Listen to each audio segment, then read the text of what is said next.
सबसे कहूंगा गर्व से, है आज माने जोर मेरा आज माने के लिए। और जब राम लक्ष्मण जैसे शिष्य किसी को मिल जाए तो जमाने में किसी की हस्ती है हमको मिटा सके, जमाने में दम नहीं, क्योंकि जमाना हमसे है, हम जमाने से नहीं। और सोचा, मेरे गुरुदेव कहते थे, उन्हीं का रचित भजन है ये, मैं ज्यादातर उन्हीं के गाता हूं, कभी कभी मन करता है तो।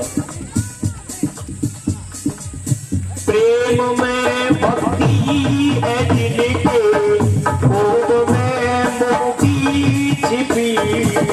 प्रेम में भक्ति है जिनके, भोग में मुक्ति छिपी। हाँ जी, प्रेम में भक्ति है जिनके, भोग में मुक्ति छिपी। प्रेम में भक्ति है जिनके, भोग में मुक्ति छिपी। भोग में मुक्ति छिपी। राजेश रघुवर आए हैं, राजेश रघुवर आए हैं, बड़ा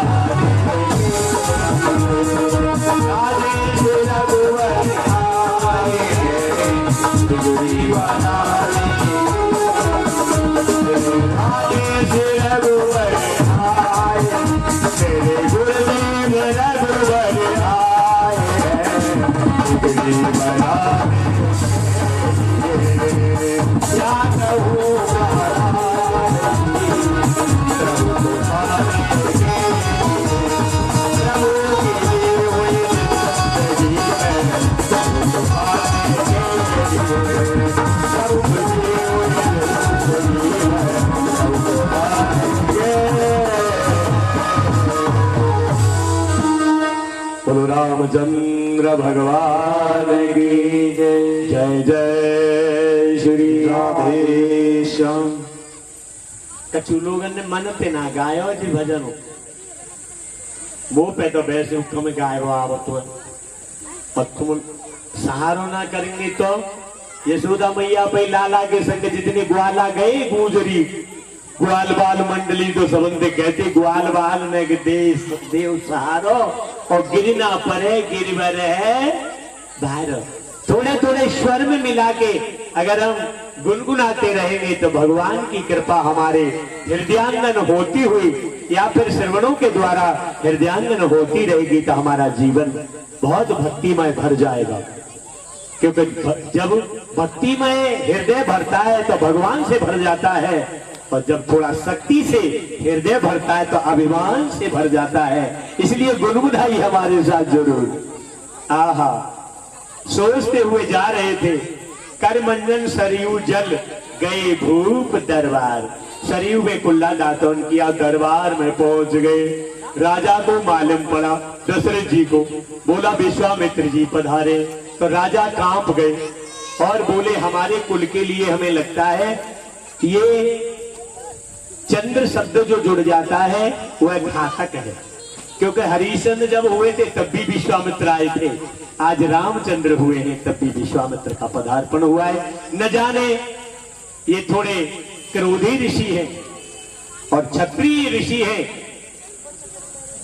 अब इनके लिए न जाने क्या होगा। कांपते हुए राजा पधारे, गुरु वशिष्ठ को कहा गुरुदेव आपने राम का नाम राम ही रहने देना चाहिए था, चंद्र जोड़ के अच्छा नहीं किया, क्योंकि चंद्र शब्द हमारे कुल के लिए बहुत घातक है।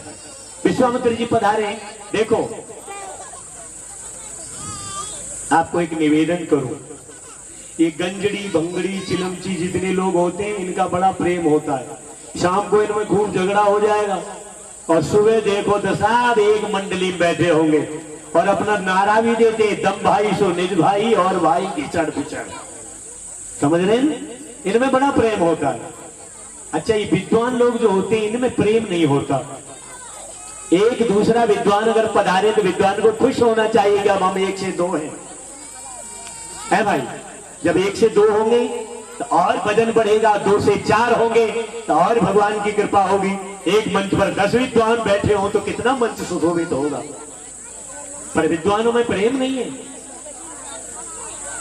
अब हम कई बार किसी को पूछते भी थे कि भैया आखिर ये बात क्या है, एक विद्वान दूसरे को देखे तो उसके होठों की भंगिमा बदल जाती है, होठों पर लाला भी खत्म होकर सूखापन आ जाता है, पता नहीं कितनी ईर्ष्या होने लगती है, जबकि विद्वान से विद्वान की छाती भरनी चाहिए।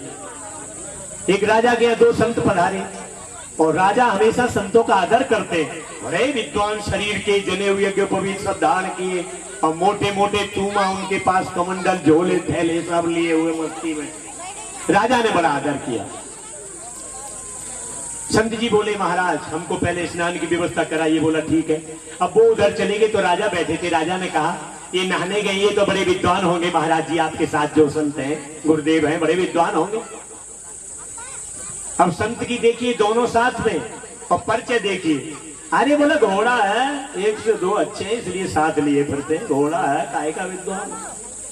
राजा ने कहा अरे घोड़ा है। अब वो नहा धो के आए, अब ये दूसरे वाले गए स्नान के लिए।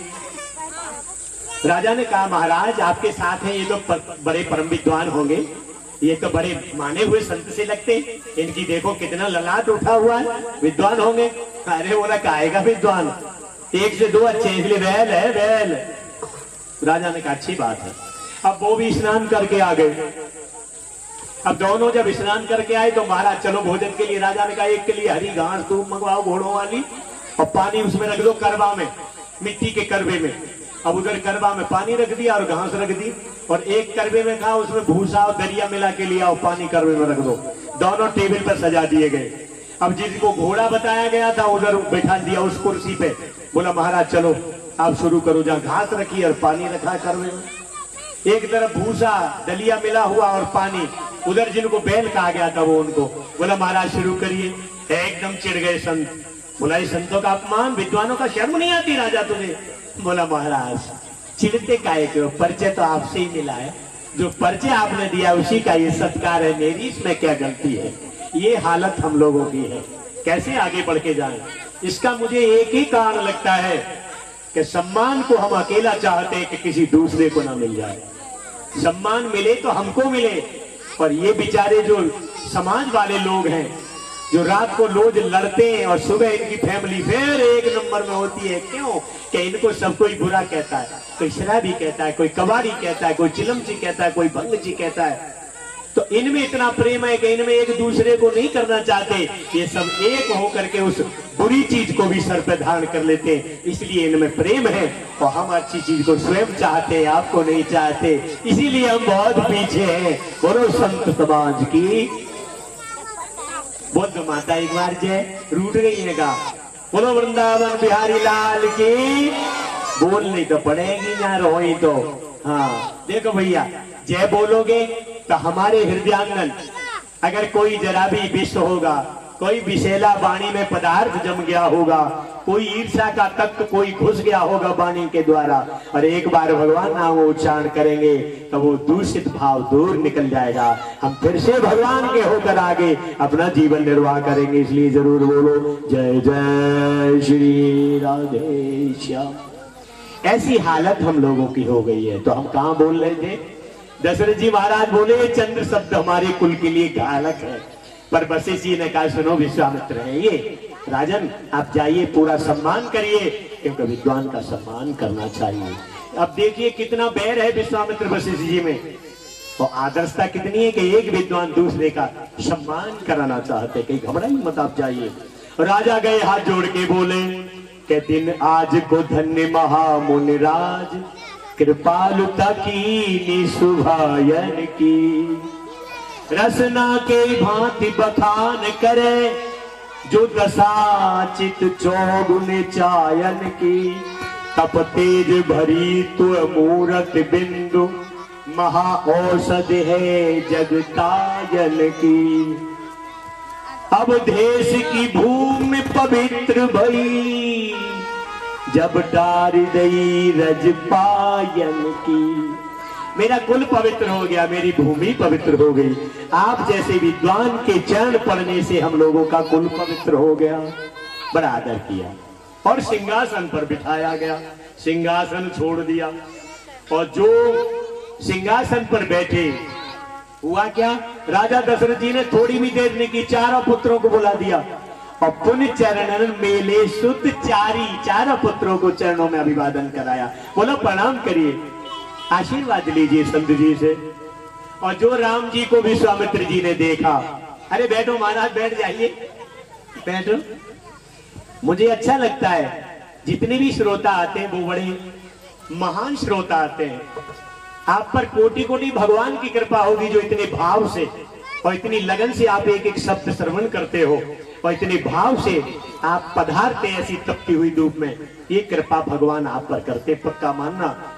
अच्छे काम के लिए, सत्संग के लिए, भागवत के लिए वही जाते हैं जिनको राम जी स्वयं बुलावा देने जाते हैं, क्योंकि हृदय में उठता है भाव के चलो, अरे अच्छी नहीं है तो कम से कम सच्ची तो है, इसलिए जरूर जाना चाहिए। चारों बच्चों को चरणों में मिला दिया और जो राम जी की शक्ल को देखा, आहा, आंखें बंद हो गई, सोचने लगे कण कण में ढूंढा तुझे पर तेरा पता मालूम नहीं, अब तेरा पता हुआ तो प्यारे मेरा पता मालूम नहीं। खो गए और बार बार उसी झांकी का दर्शन करते कि आप उन गुरु से बूझो नरेश, तुमरे घर प्रगटे सर्वेश। अपने गुरु वशिष्ठ से पूछो, तुम्हारे यहाँ भगवान परब्रह्म का आविष्कार हुआ है, प्राकट्य हुआ है, इसलिए राजन घबराइए मत, तुम्हारे यहाँ तो भगवान का पदार्पण हुआ है। इसलिए कि आपन गुरु से बूझो नरेश, तुमरे घर प्रगटे सर्वेश।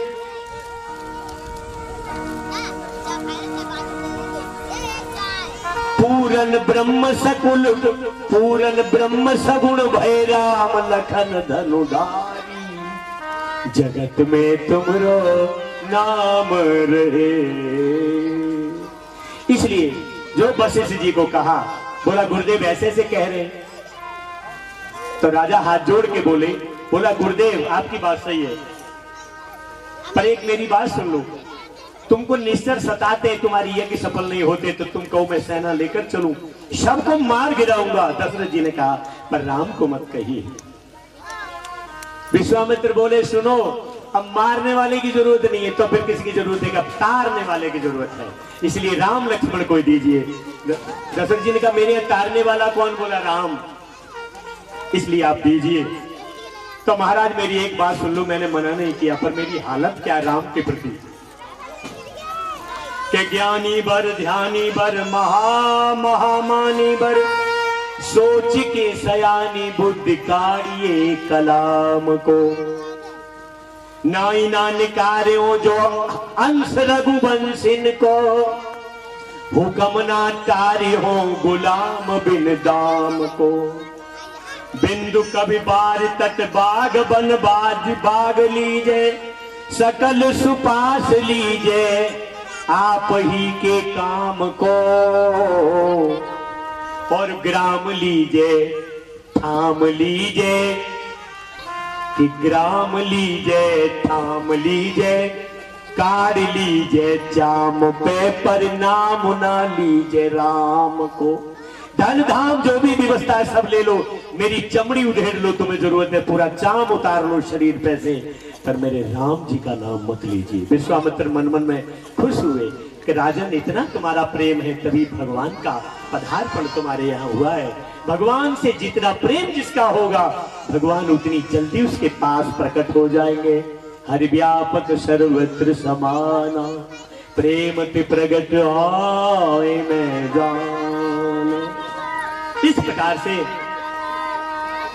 वशिष्ठ जी को पूछा गया, मुझे आगे बहुत चलना है, कब मन करता है बहुत बोलूं, पर समय जितना है उतना ही तो कहेंगे, क्या करें। इसलिए वशिष्ठ जी ने कहा राजन, चार चार पुत्र तुम्हें यज्ञ से मिले हो और एक यज्ञ पर संकट है तो तुम 2 पुत्र नहीं दे सकते। अरे आप हाँ करिए और देर मत करिए।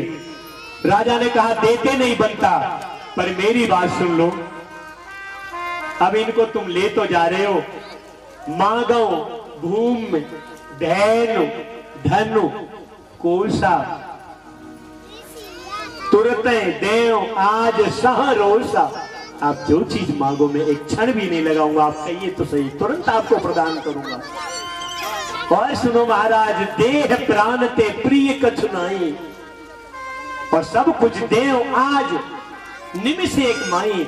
आप केवल कहिए प्रभु, इससे प्रिय कोई ज्यादा नहीं है, पर आप मांगिए तो सही।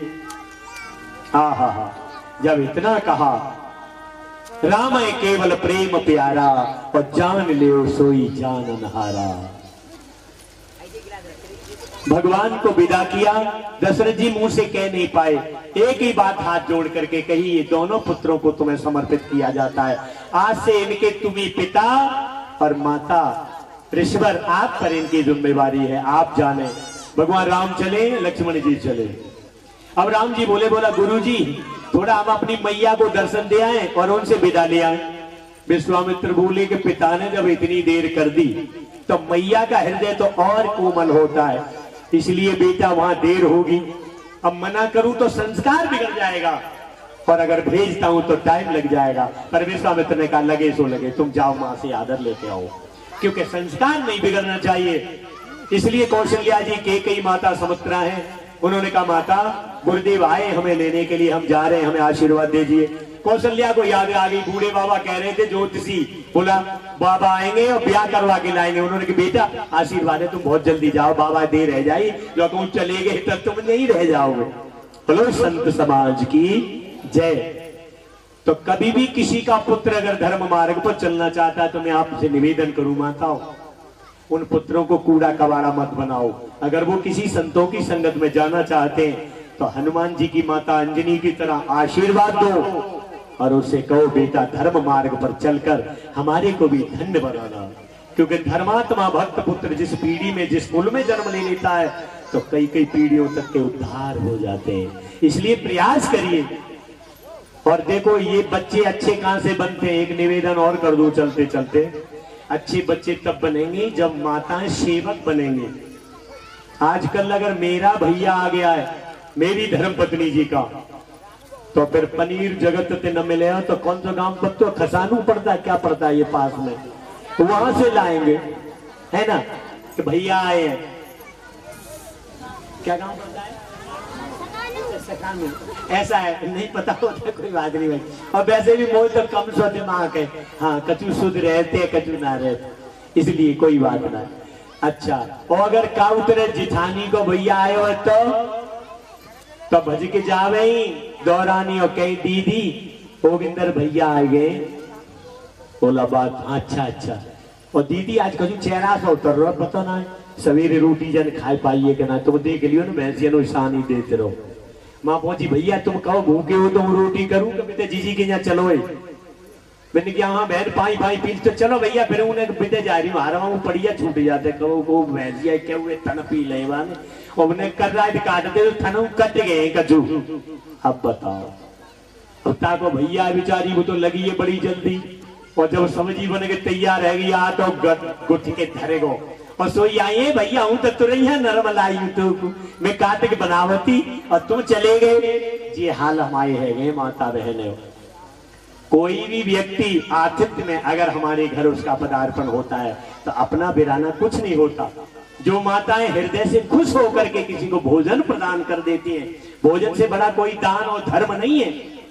जो माता अपने चौका से अगर अपने पेट को बचाकर चाहे स्वयं भूखी रह जाए, सामने वाले आने आतिथ्य का स्वागत कर देती है, उसे भोजन प्रदान कर देती है, उसके यहाँ आने वाली पीढ़ी उसको संतान के रूप में प्रकट होगी और पूर्ण सुख की अनुभूति कराएगी। ये हमारे हृदय का खेल है। और हृदय में बढ़ूं, मेरा परिवार बढ़े, मेरे बेटा बेटी बढ़े और पड़ोसी कबून बढ़े, तो सोच लेना हम जो बड़े हुए हैं वो भी कम हो जाएंगे। इसलिए हृदय में थोड़ी जगह करो। और जब हृदय थोड़ा कोमल और निर्मल हो जाएगा, और जिस दिन निर्मल हुआ भगवान की कृपा तुम पर हो जाएगी। मोहि कपट छल छिद्र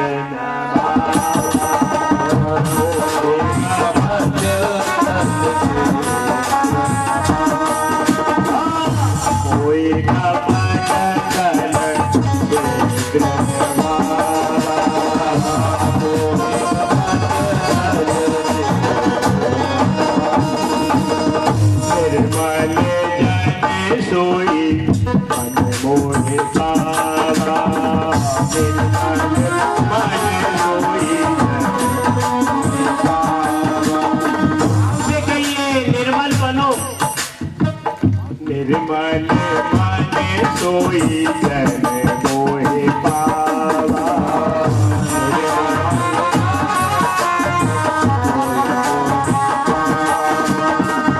राम की चाहे सोई होई, राम की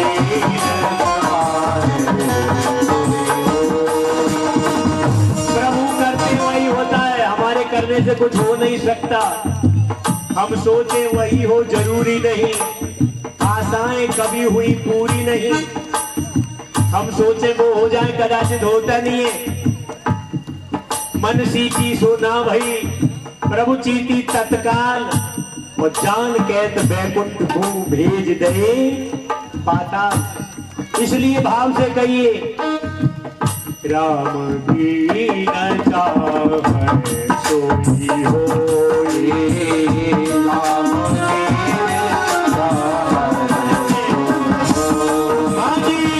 करे अन्यथा हस नहीं कोई।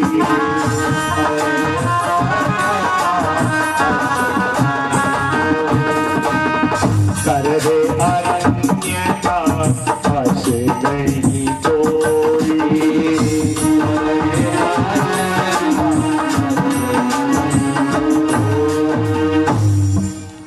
बोलो रामचंद्र भगवान जय जय श्री राधेश्याम। गुरुदेव दोनों भाइयों को लेकर के चले और भगवान जैसे ही अयोध्या से चले तो सोच लिया निशाचरों का वध हो गया। क्यों? हरस चले मुनिवर के शाखा। तुम किसी कार्य के लिए घर से निकलो और अगर तुम्हें मन में अंदर से खुशी आने लगे, हर्ष पैदा होने लगे, आप सोच लो तुम्हारा काम बन के रहेगा, कोई रोकने वाला नहीं है। और स्वयं अगर आप दुखी हो, मन विषेला है, हुआ ना हुआ, मिला ना मिला, तो सोच लो मुश्किल है। इसलिए हर्ष हुआ दोनों भाइयों को। चले, रास्ते में तारका से भेंट हुई और राम जी ने तारका का वध कर दिया। तारका क्रोध रूप है और क्रोध जब तक हृदय में रहेगा तब तक भक्ति को आप कभी हृदयांगम नहीं कर सकते। क्योंकि लोभ और क्रोध दो चीज ऐसी है कि धर्म के मार्ग से हमको लोभ रोक देता है और भक्ति के मार्ग से हमें क्रोध रोक देता है। क्योंकि रहने वाले पंछी कोई कलरव नहीं कर रहे, कोई आवाज नहीं कर रहे। आश्रम बहुत सुंदर है और एक स्त्री जैसे रूप में शिला वहां विराजमान है। आश्रम को देखा तो राम जी ने कहा, महाराज गुरुदेव ये क्या है? इतना सुंदर बगीचा है, इतना सुंदर आश्रम है और यहाँ बैठे हुए पक्षी कोई कलरव आवाज चहचहाट नहीं कर रहे। वृक्षों पे पुष्पावली नहीं है, वृक्षों की जो आभा होनी चाहिए सौंदर्य वह नहीं है, क्या बात है? गुरुदेव ने कहा, सारा दास्तान बताया। गौतम नारी श्राप बस उपल देह धर धीर, चरण कमल रज चाहती कृपा करो रघुवीर। श्राप लग गया इनको पति का, इसलिए पति के श्राप के वशीभूत होकर ये पत्थर के रूप में यहाँ विराजमान है। प्रभु आपके चरण के रज की अगर कृपा हो जाए तो इनको मार्ग प्रशस्त हो जाए, इनको इनका घर पति के घर में हो जाए। तो गुरुदेव मुझ में क्या खासियत है, मेरे इसकी क्या जरूरत पड़ गई? बोला, बेटा जिसने काम को विजयी किया हो, जिसने क्रोध को जीत लिया हो, जो त्रिकालज्ञ हो, ऐसे की चरण रज भी काम आ जाती है, चरण की तो बात छोड़ो। बोला, गुरुदेव इसमें क्या कमी है? तपस्वी तुम बहुत बड़े हो, ब्रह्म ऋषि हो, क्रोध तुम में है नहीं, क्योंकि हमारे जैसे शिष्य आपके साथ है। और त्रिकाल तीनों कालों की बात आप जानते हो, इसमें क्या कमी पड़ गई? अरे आप ही रज प्रदान कर दो। बोला, बेटा मैंने क्रोध को कहां जीत पाया? वशिष्ठ के इतने बेटों को अपने तलवार से काट डाला, मैंने कहां क्रोध को जीता? मैंने काम को कहां जीता? कितने हजार वर्ष की तपस्या करके मैं अपने काम को उसको विजय प्राप्त करना चाहता था, भगवान के प्रति श्रद्धा भाव से उनका आशीर्वाद चाहता था। मैं इनका नाम की हूर फरिश्ता आई और मेरे इतने किए हुए किराए पे और जरा सी देर में पानी फेर के चली गई। बेटा मैंने ना क्रोध को जीत पाया ना मैंने काम को जीत पाया। ये कार्य आपके द्वारा तुमने काम को भी जीता है और क्रोध को भी जीता है। राम जी ने कहा बड़ा गड़बड़ की बात है प्रभु, क्या किया जाए।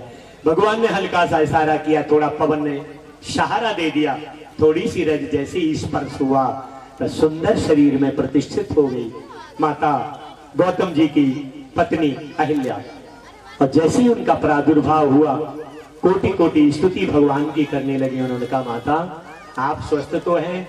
बोला आपने मेरा जीवन धन्य कर दिया, मेरे कर्म तो ऐसे नहीं थे, मैं इस लायक नहीं थी, पर हे रघुवर आपको जो लायक भी नहीं होता, जिसे दुनिया लायक नहीं करती, दुनिया नालायक कह देती है, पर भगवान आप ऐसे को उसको भी लायक कर लेते हो। बड़ी तरह की स्तुति की। भगवान ने कहा माता ऋषि को बुलाया गया और भी देवता पधारे और उनका समझौता हुआ। लोग कहते फिर कहां चली गई वो, पतिलोक गई आनंद भरी, आनंद के साथ अपने पति के साथ पति लोक को चली गई। अहिल्या जी बोलो संत समाज की। इस प्रकार से भगवान चले जा रहे, जनकपुर में पहुंच गए। और जब जनकपुर में पहुंचे तो बड़ा उनको देखा महिलाओं ने,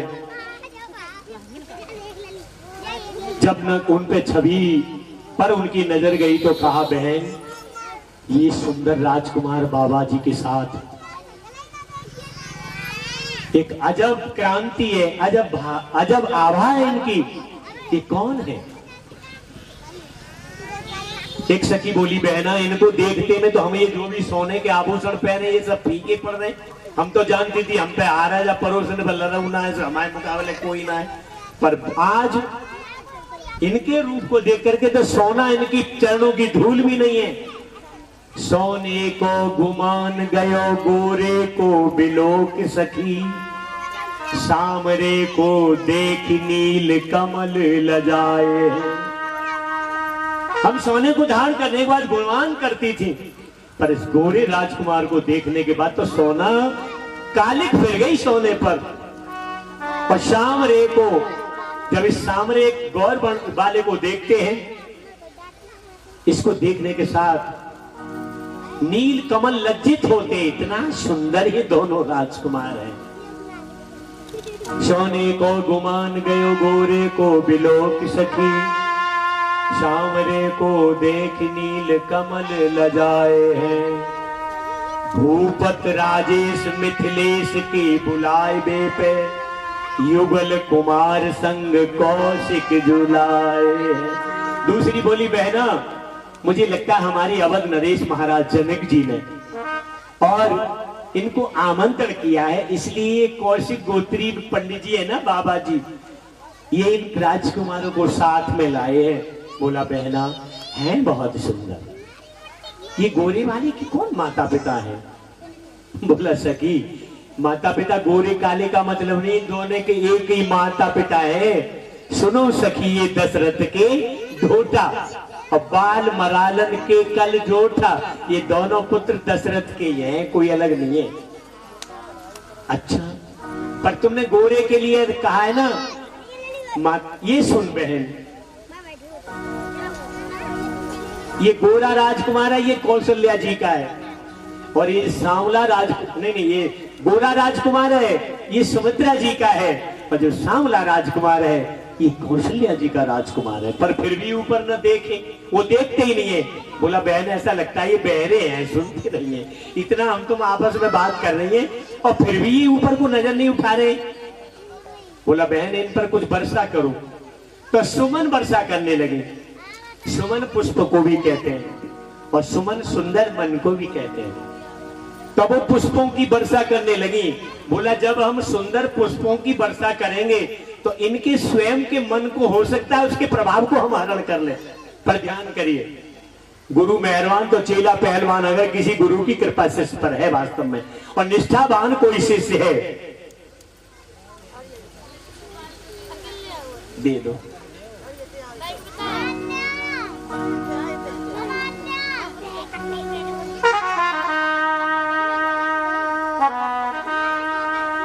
इस प्रकार से दोनों भाई चले जा रहे हैं, पुष्पों की वर्षा हुई पर उन्होंने नहीं देखा। बोला सखी क्या लगता है? ये जो गोरा सा राजकुमार है कुछ घमंडी टाइप का नहीं दिखता है, कभी सोचता भी है। अच्छा, लक्ष्मण जी ने कई बार कोशिश की, बोला आप कहो भैया तो मैं थोड़ा देख लूं। राम जी ने कहा ये अवध नहीं है भैया, क्या है? बोला ये विदेह नगर है, इस नगर में आने पर सर उठाने में फायदा नहीं है, क्योंकि भक्ति का नगर है, और जो भक्ति के नगर में सर उठाता है वो अपनी लक्ष्य को नहीं पा पाता है। तो क्या करे भैया? बोला सर झुका के ही चलना अच्छा है, क्योंकि भक्ति की नगरी में तो सर झुका के ही चलना ठीक होता है। बोलो भक्त और भगवान की। इसलिए मेरे साथ कहो दो पंक्तियां, कहो तो कहूं, बताओ कहोगे? कह दूं?